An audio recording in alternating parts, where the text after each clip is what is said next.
That's amazing. The dogs. Is that even a real story? That's a fact. This is complete nonsense, Greg. Read a book. I guess you are kind of artistic. Incredible. What are you even talking about, man? Go for broke. I don't even know what that means. Let's get it going. Let's get her going. Keep her going, baby. We're gonna do it. And we're back, motherfuckers. What's up, Barkology Podcast? This is Scott, sitting here with my buddy Greg. The nerd. The nerd, Wagner. His last name's Wagner, so Wagner was his nickname for a little while. I don't know really how that came about. Oh, I do very well. It's back in college. I got a C in accounting, and my coach was ecstatic. Told the whole team I was a nerd, and it just kind of stuck. Oh, a C put you in the nerd category. Yeah, it says a lot. It says a lot. All right, well, very good. How are you, bud? Barkology Podcast. We back. Oh, yeah. We out here. Round 4? Round 4, baby. I don't know. Well, eventually we have to stop saying what episode it is because we're just going to be into it, you know? We can still count them on one hand. So it's all right. Round 29. Here we go, Greg. Episode 177. Yeah, we'll see if we get that far into it. Jeez. Right. We are. Don't worry. Yeah. So what's going on, dude? Not too much. Just got off the shift at the pool. Pool boy Greg. Pool boy Greg. Pretty awesome. And I found out that it is acceptable to wear shorts. You can wear shorts. Oh, yeah. All right. 5.5-inch inseam. Here we come. Okay, a little chubby action. Oh, yeah. Shout out to Chubbies. Oh, yeah. Little plug, not a sponsor. I'm going to have to. If they were a sponsor, I'd be wearing Chubbies right now. Yeah, I'd be wearing them all the time. But I'm gonna protest and wear pants until they sponsor us. So Chubbies, get at me. That makes sense. Get at us. All right, nice. Yeah, I kind of hung out today. Didn't really do much. Sat at the house, ran a couple errands.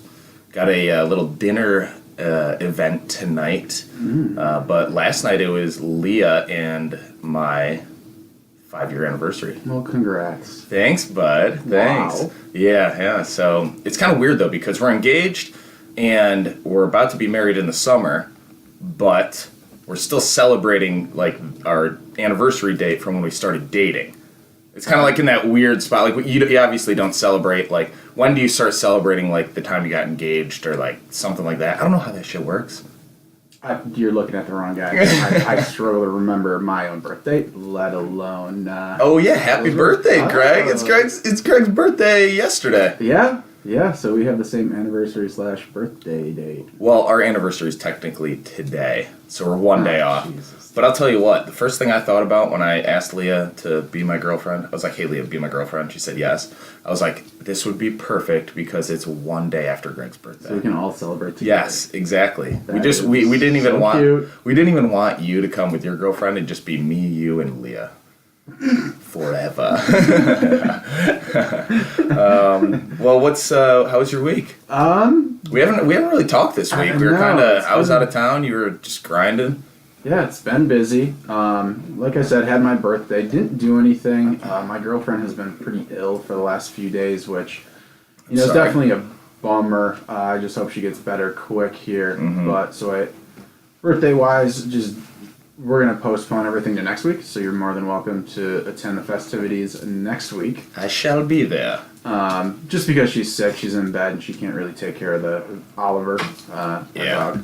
Yeah, keep her in there, man. Make sure she's getting all her fluids, resting. Oh, yeah, she doesn't listen. Yeah. She's the worst. She's a workaholic, man. Oh, she never stops. She's sick, and she's sick for like 2 weeks, and I'm sick for a day because I take time off and hydrate and do the right things. Yeah, and she just keeps working until she gets out of bed, tries to get in the shower, and almost passes out. This is not how it's supposed to go. On death's door. I have to force her to drink water and electrolytes. She refuses. What are you doing? Yeah. Well, there's a positive, negative situation in there. Her mom asked me to go get a thermometer. I'm like, the girl's got the shakes and the sweats. I'm like, I'm pretty sure she's got a fever. I don't need a thermometer to know that. Yeah. If you need a thermometer, though, I stole one from the vet the other day, so haven't cleaned it. You can use it. Thanks. How funny is it, though, when you go to the vet and, your dog knows something's up Oh, and they come out with the yeah. thermometer and they're like, "Here, have some treats." And the Yeah. dog knows something is wrong. It's just Yeah. like in the air, and then whoop, right in the bunny hole. And they sneak it in there, and it kind of like freezes you up. You're like, "Oh, can't move." Ugh. Even like dogs that aren't, very whatever. Like they could be nice dogs or aggressive. As soon as you stick that thermometer in their butt, they freeze up. Oh yeah. But yeah, so funny story about Oliver's fourth trip to the vet. So I Okay. took him alone, right? Mm-hmm. Does his whole vet visit, and he's really good at the vet. Like he just like doesn't care. He's Yeah. just like happy to see the vet. And, like he's totally calm. Like loves it. Mm-hmm. But what they've been doing is giving him like Cheese Whiz to distract them Yeah. Oh. when they're like gonna give him a shot or like a finger in the you know what. Your vet uses his finger? Oh yeah, he's at a solid 98 degrees. No, I gotta pop the glands once in a while. So they feed him this Cheese Whiz, and he's in my front seat driving home. Mm-hmm. And he starts getting real panicked. I'm just like, calm down, man. We're like 10 minutes away from home. Mm-hmm. Just calm down. You're like, what's going on? I smell the most foul smell ever, right? I get out of the car. He has not only had penny butt, which, for those who are not familiar with it, it's when the anal glands of a dog secrete. Typically when they're nervous or Yeah. there's something going on. Secretes his anal glands. We call it penny butt because it smells like a rusty penny. Yeah, go hold like a handful of pennies for like 10 minutes and then smell your hands. So penny butt, like visibly a quarter-sized, like oily substance on my car seat. Oh my god. And he has thrown up the Cheese Whiz underneath my seat. Oh, of course. Underneath, like in the crevice. So there's no way to get it. Oh yeah, it's going to be a difficult one to get that out. So I have to drive home with the windows open, finally get him home. And I'm trying to clean this up and debated just getting a new car. Like, how do you fix that? I had to drive with the windows open for like 3 weeks straight. Like 1,000 air fresheners hanging from my car. Oh man, is that why you had all those in there? Shut up. You just got like a 10-pack sitting Yeah. in every like side Oh, panel. it's the worst. So that was my vet story. All right, Good. that's pretty funny. Oh man. What about you? Anything going on this week? Yeah, so I was down in San Antonio for a work event, and it was pretty fun. Texas, San Antonio is kind of a little bit more like stereotypical Texas as opposed to like I would assume Austin and Dallas. There are rodeos, people wearing cowboy hats. I'm assuming that everybody was carrying a weapon. Just open carry everywhere. Yeah, I mean, Love it. It was fun. It's a beautiful place, man. We stayed at this resort. There was, I can't remember what it was called, but there was the Valero Open down in Texas going on there. It was a lot of fun, but every year that we do this, there's a team building event, something like that. Last year we did like the Beach Olympics, where we had to do like certain events with your team, and this year we went to a rodeo. Rodeo? A rodeo, bud. And have you ever been to a rodeo? Can't say I have. Give me a quick picture of what you're thinking about when you think about a A rodeo. lot of people sitting in a circle in a stadium. There's some people dressed up as clowns / cowboy clowns. Cowboy clowns. A lot of cowboy clowns. I feel like that's the main aspect. Okay. Do you Some think? bulls, some horses, a lot of cowboys, and a lot of people just getting run over by large animals. Okay. I mean, you're very close to that's And a lot of really drunk people. right on point. Just about. For some reason, when you said rodeo clowns, I was like, do you think people that are terrified of clowns are okay with like rodeo Oh, clowns? yeah, because they're like cowboy clowns. Yeah. Hybrid. Or are they more scared? I don't know. You know what I think is cool? They have like full-blown gear. Oh, like bull, Like sponsored Yeah. like gear. Like Like rodeo clown gear. That's pretty cool. They should probably wear, all the like motocross guys. They wear that like back spinal protection. I think they call it the armadillo. So like when you fall from 50 feet, you don't snap your back in half. I'll tell you what, these guys should have had those on, and I'll get into it. But all right, so we get to this rodeo. Pretty cool. It's actually a privately owned rodeo. As versus publicly owned? So it's like on somebody's private ranch. That sounds like a lawsuit and a half. Yeah, I don't know how it works out. They had a live band. Texas. Yeah, you can do anything in Texas. What's that fact? I think I heard it on another podcast where there's more tigers in captivity in Texas than there are in the wild. Yes. The most Obvious. dense population of tigers is in Texas. You say lawless. you say that like that was just like, of course there are more tigers in Texas. You can get anything. So we get to this rodeo. We took a bunch of buses. It was only about like 500 people from the company, so we packed on all these buses. Everybody gets drink tickets, all that cool stuff, so you can go and like have a few beers, blah blah blah. There's a band playing. You could Yeah. That kind of band? like line dancing band. Oh. But you Not a very could catchy band. you could literally point anyone out who was from Texas or like Alabama or whatever, because they had like the plaid on, the cowboy boots, the hats, the straight like $1,000 cowboy hats. It's so ridiculous. Yeah. But getting to the rodeo, we get in there. Kind of like you said, it was outdoors, so it wasn't like a full stadium. There were kind of like bleacher seats right around the entire thing. But there were 3 different events. First one was they were doing like, it's called like the barrels, I guess. So it's just usually women or like, there were a lot of like 12-year-old girls doing this, which kind of sketched me out. The rodeo? At the rodeo, listen. So they have to like, they ride this gigantic horse. You don't realize how, like, you don't think about how big horses actually are. But you have to go out and go around like 3 barrels and then run back and it's timed. Side note, there was like a 12-year-old girl. She started 10 seconds into the whole thing. This horse just started freaking out, trying to buck her off. Started running like... How'd she handle it? I'll tell you. I'm getting there, man. Like, the horse was trying to run like full speed at the metal fencing and then stopped trying to like toss her off. And this little 12-year-old girl was like so composed. The most composed person I've ever seen in my life. And like everything was fine. Like she just eventually like brought this horse back, fucking like yielded it back into the thing, and everybody's like, holy shit. And then we saw her, we were like right next to where they were doing it. Her hands were gushing blood from holding onto the leather stirrups or whatever it is, the leather reins. But that wasn't the crazy part. So That wasn't the crazy No, no. part? What do you mean? that was just like super cool. I was like, Dude, that's horses are terrible. I was like, I I have know. a fear of horses. Do you? They're just so big and they're smart. Oh, super intelligent. Like anything bigger than me and smarter than me, kind of afraid of. Like I can't. I don't know. So you're terrified of me. Absolutely. So With my bare hands. actually, another side note, one of our good friends, Joe, back in college, we had an equestrian team in college. So there were the stables. Do you remember the story? Yes. There were stables kind of in the back area of our campus, and our buddy Joe went up and tried to feed a horse, and this horse just was not having it. Massive I horse. thought it was Jason, Jason. I thought it was Jason. my coworker, who also went to the same school, who also shares a very similar story. Oh, I've heard this from Joe years ago. But Continue. okay. So what happened was he tried to like feed this horse, and the horse with its goddamn giant buck teeth bit our buddy Joe right in the chest, lifted him up off the ground, and then just like dropped him.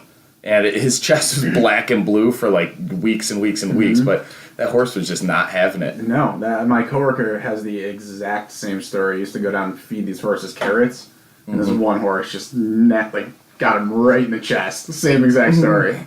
So watch out if you're ever at Nazareth College trying to feed the horses. I know. You gotta be careful. All right, so the craziest part of this whole fucking rodeo, my one friend Ian, he's my best work buddy.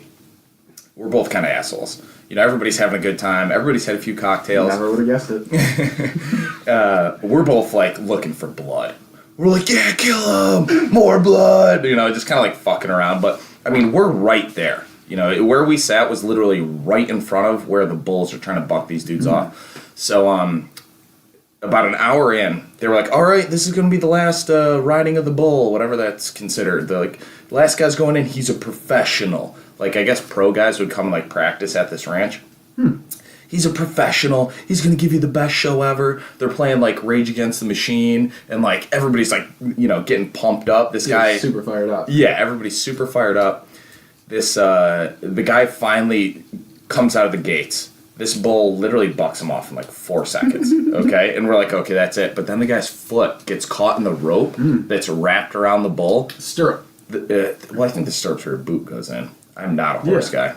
The rope, though, so when you're riding the bull, you wrap a rope around the entire bull, hold on with one hand. That's not where you want your foot. Yeah, so his foot somehow gets caught. After he falls off, his foot gets caught on the rope underneath the bull, and this bull just starts stomping him out. I mean, literally, like, stomped him, like, 5-10 times. And all the rodeo clowns are, like, trying to, get the attention of the bull, and this bull just bucks one right in the face. So this guy's gushing blood. Okay, right in front of us, 10 feet away from us. Gushing blood. His face is, like, just blown up. And eventually, the guy's foot, like, slips out of the rope. The rodeo clowns that weren't fucked up go and grab him. And this guy's so out of it. I mean, he must have had internal bleeding, all that bullshit. He's so out of it, concussed. He can't really walk. But the bull's coming back for more. So the rodeo clowns just sling this guy's, like, limp body over the metal fencing where we could almost, like, touch this dead person. He wasn't actually dead, but we could almost touch him. And they're like, God, get the bull out of here, like, freaking out. And we're all like, holy shit. And my buddy Ian and I, who were looking for blood, we're like, no more. We don't want any more. Too much. Yeah, we're like, please take him to the hospital. And we looked at this kid, and I don't know what type of, like, rules they have in Texas. He must have been 16. Super young. Super, super young. So, it turned into a pretty exciting event, but, I mean, if that's what you're looking for. Yeah, you think you want the intensity, and then once it happens, you're like, I'm a pussy. Right? But, going back to that 12-year-old who was riding the horse, and then this kid who's, like, 16, Texas breeds some pretty badass people. I'll tell you that. Oh, yeah. So that was my week. That was there for 4 days, now I'm back. I don't know how I top that. But yeah, so a couple highs and lows this week. Obviously a low, my girlfriend getting sick. But that's all right. We just want her to get better. Right? Get better. Started reading The Call of the Wild by Jack London. Okay. So I read the description of the book, and it's from a dog's point of view. Dog goes into Alaska. It has an epic adventure in Alaska as a dog sled, racing dog, and yada yada yada. So I'm like, oh, this is gonna be a pleasant book. I'm like 2 pages in, dog gets kidnapped or dog napped, beat into submission, and then like dragged up and like forced to be this sled dog. So I went from like these awesome expectations to like, this is terrible. Like, I'm so absolutely distraught right now. What the hell? This is not what I was expecting. No. So, good warning. If you plan on reading it, it's not a pleasant start. Okay. Yeah, I mean, I'm actually reading a dog. This is kind of weird. I was given this book before we decided to start the podcast. It's a dog book as well. I'm about halfway through. It's called The Art of Racing in the Rain, told from the perspective of a dog as well. And similarly to your story, I'm about midway through, and it's going to be the saddest book I have ever read. Told from the perspective of a dog, like I said, but the family, the mother has a brain tumor, which is just absolutely sad because it's an extremely tough disease to recover from. Pretty much everybody dies if it's a high-grade tumor. And it's just so sad. But, like, it's written very well. All right over there? Yeah, I'm fine. All right. It's written very well, so it's actually, like, it's an easy read for sure, but, like, you would picture, like, from the perspective of a dog, it would be kind of dumb, but this dog's, like, the intellectual one, how he perceives things and stuff, so it's kind of cool. So check that out. Love that book. Love it so far, but I know I'm probably going to cry for the first time reading a book ever. I don't have a good enough imagination to really put that all together. I'm sorry. Anyways, so another really, really large low this week. Actually had to call the Humane Society. So there's this dog that lives on the street over from us. Okay. And I can hear this dog barking at like all times. When I let Oliver out in the morning, when I let him out at lunch, at night, as late as like 11. Always barking? Just always barking, always outside. So finally, after like a couple days, I mean, and these are like really cold days, because my girlfriend heard it on lunch, so I finally called to basically tell them, like, hey, I'm pretty sure this dog's went outside, no shelter, no water, anything like that. So hopefully they at least went over and said something. I never received a phone call from an investigator, so I'm really hoping they did something. But we won't know. I still do hear this dog barking, not as frequently. So hopefully that gets taken care of. If not, I'm debating just like stealing this dog, like losing its collar and just like bringing it in, and just being like, oh hey, I found this dog just wandering the streets, and just like praying it doesn't have a tracker so they can't like go get it again. But that sucks, man. But I mean, you did the right thing, I think. Oh yeah, it's upsetting that people just leave their dogs outside. It's really really cold up here. Yeah. So, but You want to know something that's kind of sad and fucked up, depending on how you look at it? Not really. All right, well, sorry, folks, it's going to get a little dark right now. No, but during a few weeks ago, it was, negative 35. I think we talked about it on one of the other podcasts. It was super, super cold. And there was this announcement on the radio in all the Rochester stations, like, hey, there's this dog out in this farmhouse that's just outside. Like, somebody like, come figure this out. It's like some dog. And I was listening to it when I was just in a commute for work. And one of the guys that called in, he goes, hey, this is a farmhouse, man. It's private property. He goes, if you didn't grow up on a farm, days like today, the next couple days when the farmers go out to check on the cattle and their pets and stuff, there's going to be a couple dead goats, a couple dead dogs, a bunch of dead cats that just fucking freeze to death. Ugh. And that's part of, like, having a big, huge institution of a farm. And that's just part of the whole thing. So, like, people on the outside look at it and like, oh, God, blah. And it is terrible. But, you gotta understand, it's just like, that's how things go. I mean, I know people who own horses. I mean, obviously not on that scale. But it's called a blanket. Like, they exist. Like, you literally can buy blankets for animals. Like, how hard would it be to throw a blanket on an animal? I mean, I don't know. I don't farm, but I'm not a farmer. I can see, like, pigs or something, or, like, chickens. Like, Fuck those pigs. It's kind of hard to put a blanket on a chicken. Yeah. You gotta catch it But, like, first. a horse or, like, a cow, like, or bring the dog inside. Is this a very subtle Rocky reference? You gotta improve your footwork, catch the chicken?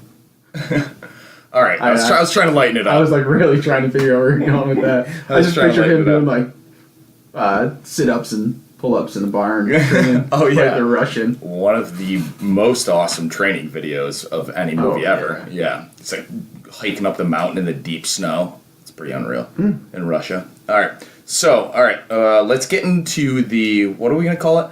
For anybody who's listening and wants to chime in, give us some ideas for what to call our story time. We're thinking... Yeah, so far we have story time, and it sounds like we're talking like children, so... yeah, or, what was it? Doggy Tales? Ooh. Or Doggy Tales time! Tail time. Doggy time. All right, so give us some feedback. We need to come up with something instead of just saying, hey, Greg, story time. But do you mind starting today? No, you start, because I have to pour a beer. All right, well, can you also let the dog out? Yeah, I can do that. Okay, cool. Just let her out and let her roam. Yeah, you got a fenced-in backyard. It's okay. I don't think she's going to escape. You never know. Yeah, okay, well... All right, I'll go do that. Don't unlock the gate. She'll be fine. I kind of want to hear her start. I'm going to run. Hold on. All right, hurry up. You can do it quick. Yeah, and I apologize to everybody, because Greg and I typically, with our work schedules, we do the podcast. It's usually right around the time that we feed the dogs. So, it's tough to, when they keep running into the... Are you back already? Oh, you good? Okay. No, I'm not back. I'm just in the room. But yeah, it's tough when the dogs keep coming in and they're like, hey, feed me now. I'd like some food. But all right, I'll get into my story. And I have not had a chance to read this one yet, but it seems pretty awesome. So... Do your homework. Do my homework, yeah. Easy name. Remember a couple episodes when I did the hairless Mexican dog? It was like the Xolo Kuntalis or something. I still have no idea how to pronounce that. This dog's name is Pep. He has not gotten any smarter, people. Peppy. It's actually Pete. P-E-P. D-E-D, dead. So Pep. And I don't know where this story's going to go, but the title is Pep, Therapy Dog Falsely Accused of Murder. Boom, boom, boom. Looks like Cartoon Greg's coming out. Yeah, dude up, bud. So, I'm not sure where the story's going to go, but I do have a dinner tonight, Greg. What do you want me to do about it? So, I might not elaborate as much on a lot of these details, but I'm going to go through it. All right, so Pep, he looks like in the picture, it's kind of funny. You can look at this. It looks like a black lab that has like a prison number on it. That's because it is a black lab with a prison number on it. Okay, well, that's exactly what it looks like. So Pep spent most of his life at the Eastern State Penitentiary. He became famous in history as an accused cat killer, but in reality was sent to the prison to boost morale amongst the inmates. So he's kind of like therapy dog, but realistically he's pretty hard on the inside, killing cats.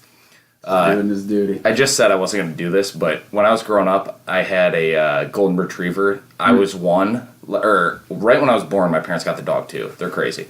But this dog, by the time he was like 7, 8 years old, he had killed all of my neighbor's cats.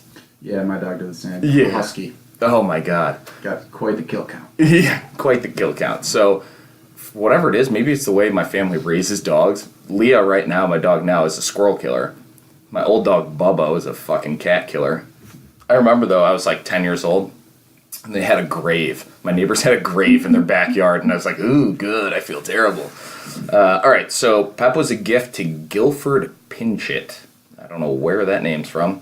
Governor of Pennsylvania during his first term in 1923. So I keep drawing the real old school stories. He was a much-loved pet, but had a bad habit of chewing the cushions on the couch. Who doesn't? Who doesn't? You like that? Oh, what was that old show where people are addicted to like Eating weird things? Yeah, that was one of them. My Strange Addiction. My Strange Addiction. Yeah, there was this one episode that I watched, and the person was literally eating couch cushions. And then the counterpart to that episode was somebody who just loved eating detergent. Yeah, laundry detergent. You've seen this one. It's kind of like, but now like kids have evolved these days where they're like, hey, I don't want the fucking powdered detergent. I'm just gonna eat Tide Pods. More convenient. Yeah, Tide Pods are like the new age version of that. Yeah. All right, he was a much-loved pet, but had a bad habit of chewing couch cushions.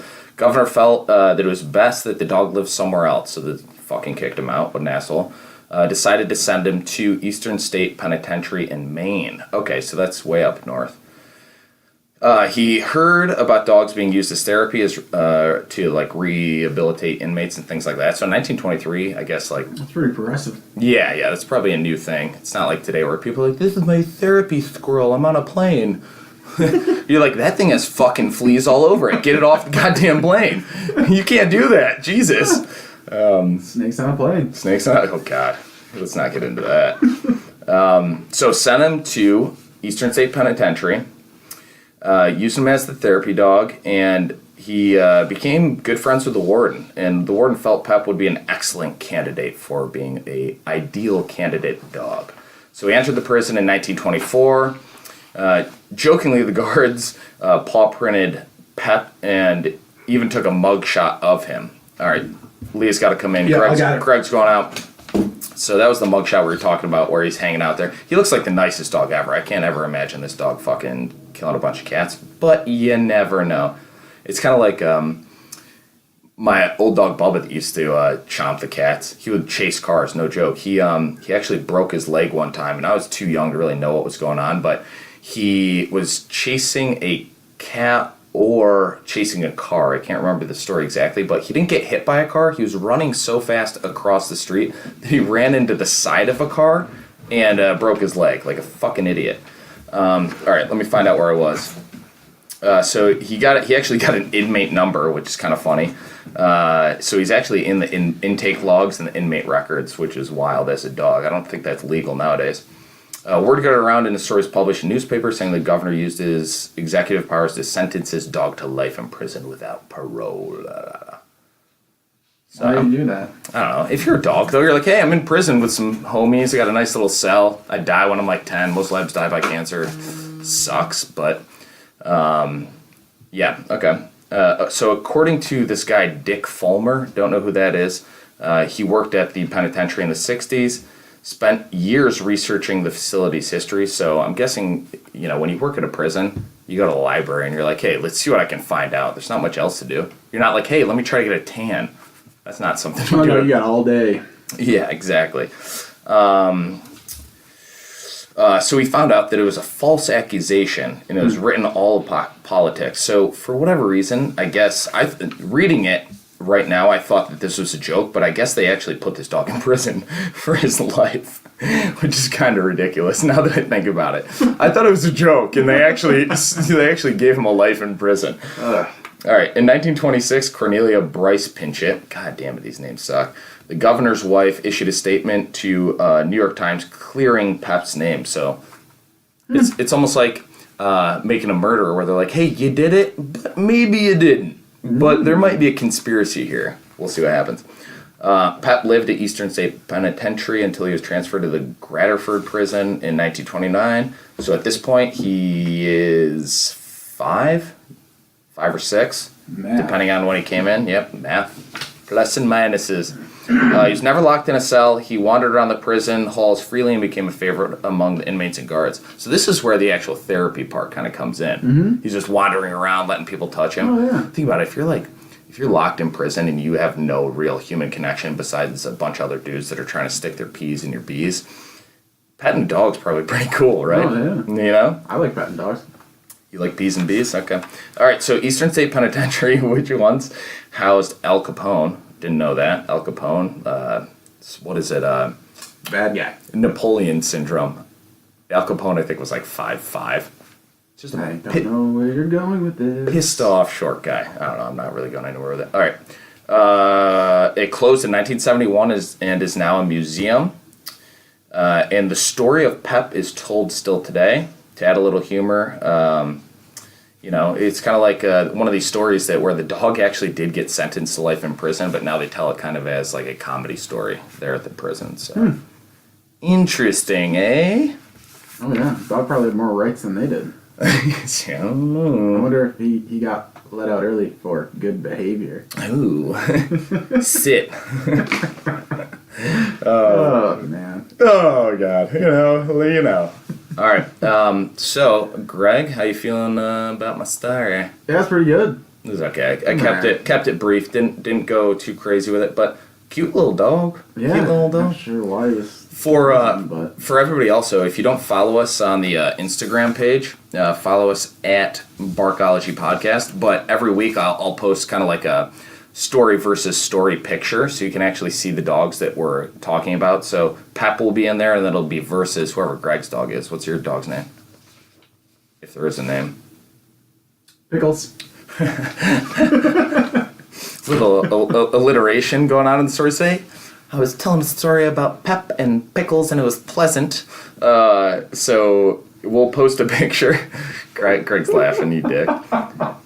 I took poetry in college.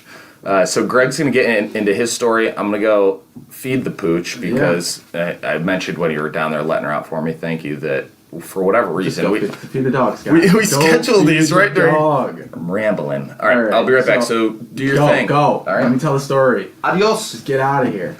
All right. So, as Scott said, my story is about Pickles. Pickles is a border collie. So I'm going to tell you a little bit about the border collie before I get into the story here. So border collies, they're the classic herding dog. Originally bred by the Scottish for exactly what I said, herding livestock, especially sheep. They look very similar to almost like a smaller golden retriever, black and white coat, really, really intelligent and obedient, high in energy, very athletic, and frequently compete with great success in sheepdog trials and dog sports. So this is probably one of my more favorite dogs. I would think about getting one, but they're tough only because they are so high in energy. They are very intelligent, so if you're not very active with them, they can be a handful. So it's like, if you're going to get one, really need a large backyard, a lot of room for them to run, a lot of mental stimulation. So right now, I don't have that. Who knows? Maybe. What type of dog is this? Sorry, Border I'm back. collie. Oh, Cute yeah. dog. Kind of like Bobby. Wasn't Bobby some sort of collie? from one of your other stories? No. Either way. Yeah, I can imagine it'd be difficult. But yeah, anyway, so here's a story about Pickles. Pickles. The Border Collie. Was his first name Tommy? No. From the Rugrats? First name Pickles. Do you remember Tommy Pickles? Yes. For you 90s listeners. I'm going to tell a story now. I will continue to interrupt you. I'm sorry. Oh, okay. So in March 1966, the Jules Rimet Trophy was stolen. Dun, dun, dun. What's the trophy for? It is for the World Cup. Oh. Yeah. No, yeah. It's World Cup. For soccer? Yep. For football? Mm-hmm. It is a football? Mm-hmm. All right. Cool. Was stolen from public display 4 months before the World Cup was due to kick off in Wembley Stadium in London. A week later... Wembley. Wembley? Thank you. It's like the big... Onward. A week later, Pickles and his owner, Dave Corbett, were going for an evening walk when Pickles spotted a package. Tightly wrapped in newspaper under a small tree near the South London home. Because the IRA were active in those days, Corbett was hesitant to open the package, thinking it might be a bomb, but his curiosity got the best of him. And what time? When was this? 1966. Okay. Keep up. Well, you said it. I wasn't in here when you said it. No, you were. All right, no. 60s. Dropping some A-side. Forgive Scott, everyone. They were on their stroll, found a package. He was nervous that it was a bomb because the IRA was active in those days. Okay. So he tore a little bit of the newspaper off and saw a shield which he recognized right away as being the stolen trophy, minus a small piece of the trophy. So they found the trophy. Okay. That's pretty cool. I feel like it's like, we found the trophy, ... Like there's something else coming, or is that... No. Okay. So the missing piece, along with a ransom note, was received earlier by English Football Association Chairman Joe Mears. Mears alerted the authorities and agreed to meet the extortionist, who identified himself as Jackson. Is that a real word? Is that written X? What is extortionist? Oh, I think he said extortionist. He's like, yeah, extortion. I think he said extortationist. I don't know. I can't. Either way, it's a tough one. So Jackson, action Jackson. Sorry, I was gonna go into Big Daddy. Heap hop anonymous. So when the exchange was made, the police arrested Action Jackson. His name is not Action Jackson. I'm just making that up. Sounds way better. Who was later identified as Edward Betchley, a 47-year-old dock worker and petty thief. I just picture him running around with like the robber's mask. Oh my god! Like the black cap, looking like a raccoon. Yeah, that is definitely who it is. 100%. Yeah. So Betchley claimed he was the only a middleman and said he did not know where the trophy was. Whether Betchley was indeed a middleman or acting alone has never been determined. Interesting. Mm-hmm. When Corbett took the trophy to the police station, he was thought to be the prime suspect. However, after being interrogated for hours, he was finally cleared of any connection to the theft. Corbett received a cash reward and Pickles was given a medal. Pickles. God, he's a fucking cool dog doing some awesome stuff. And yeah. I guess you name him Pickles and you're like, he's going to be a nice dog. Then he's doing this cool stuff. I wish he had a better name. And, that's all I'm getting the title is Pickles 1966 World Cup champion.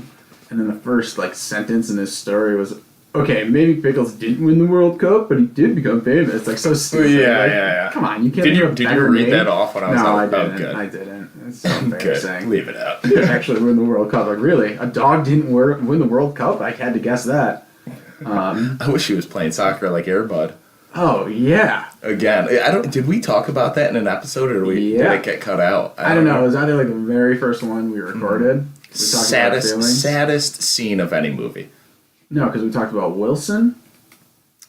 I can't remember if it made it in. It might have been but either way. God. Air Bud. Go home. Air Bud on the fucking landfill wherever they live, and he chucks the ball. It's absolutely heartbreaking.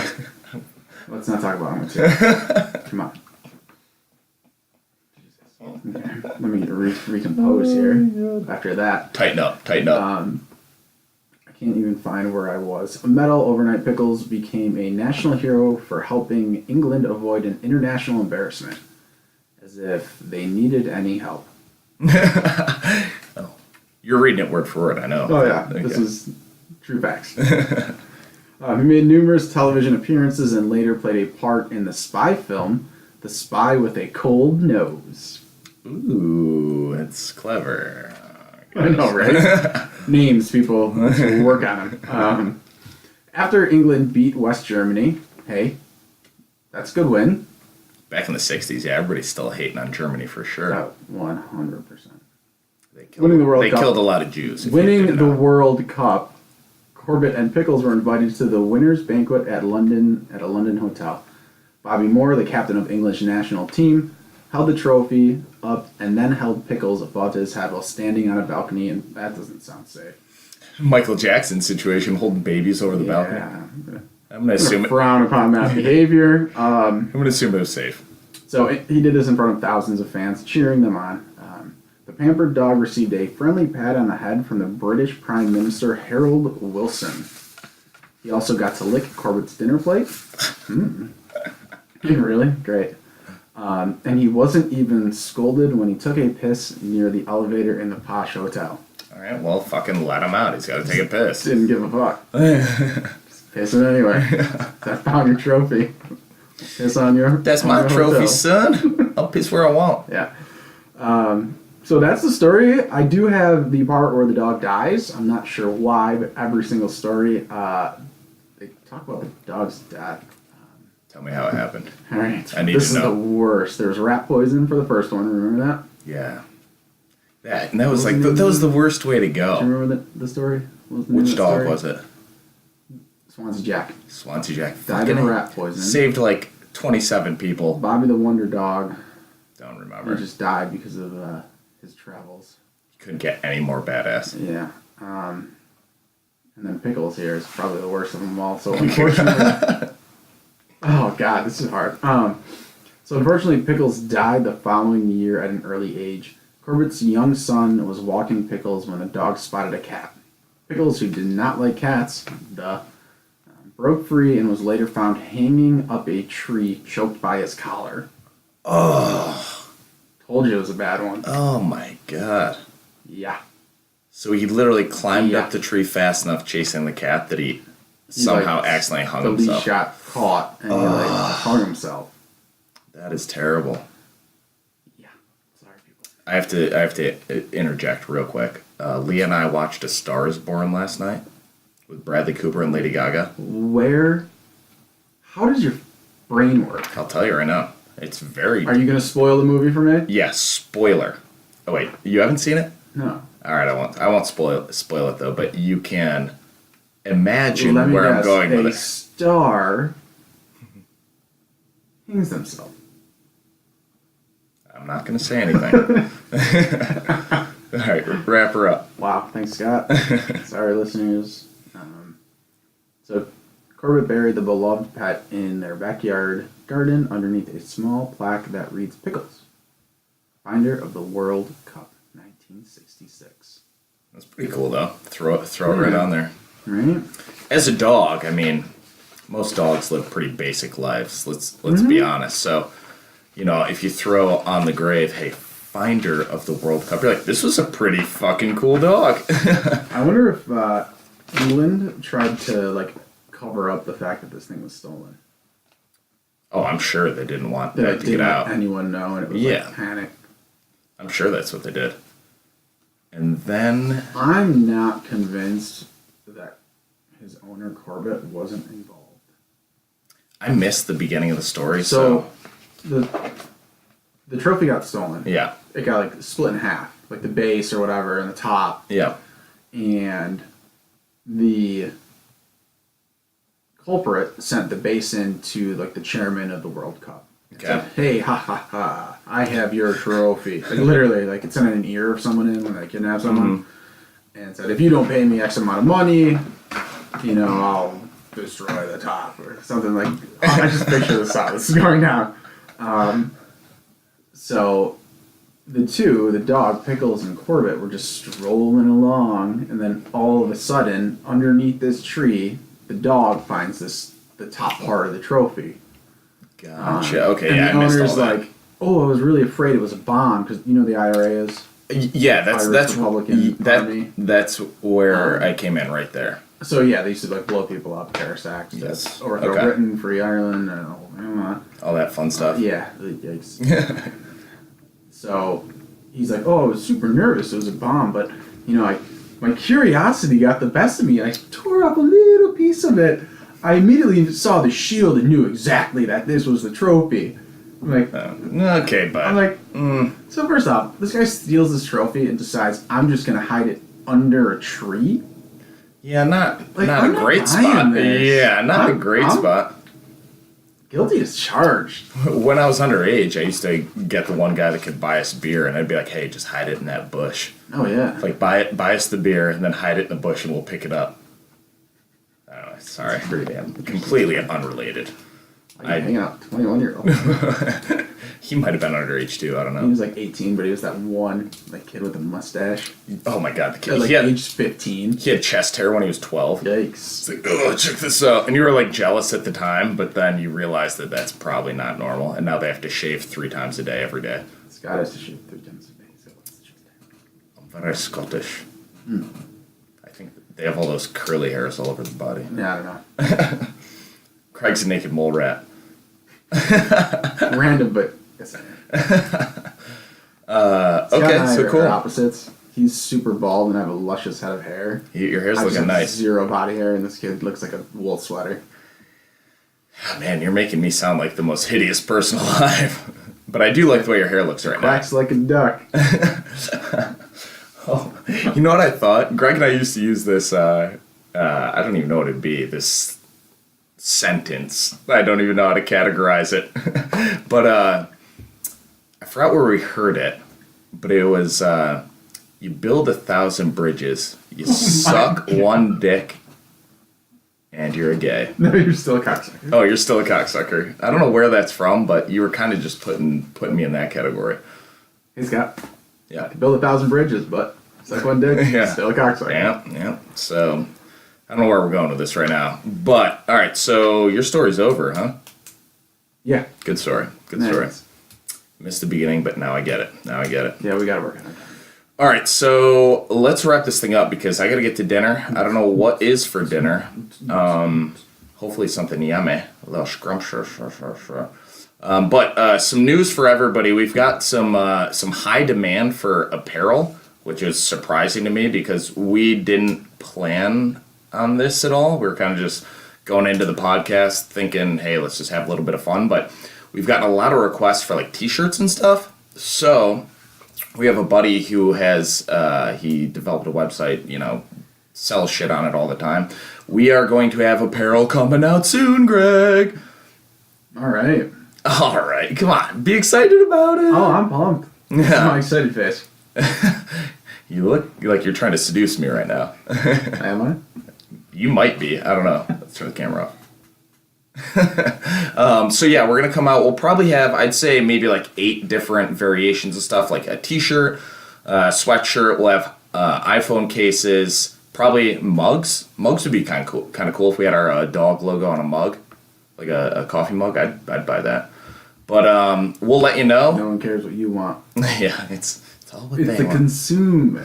But we'll have that coming up probably in the next few episodes. We'll give you the deets on that, the details on that.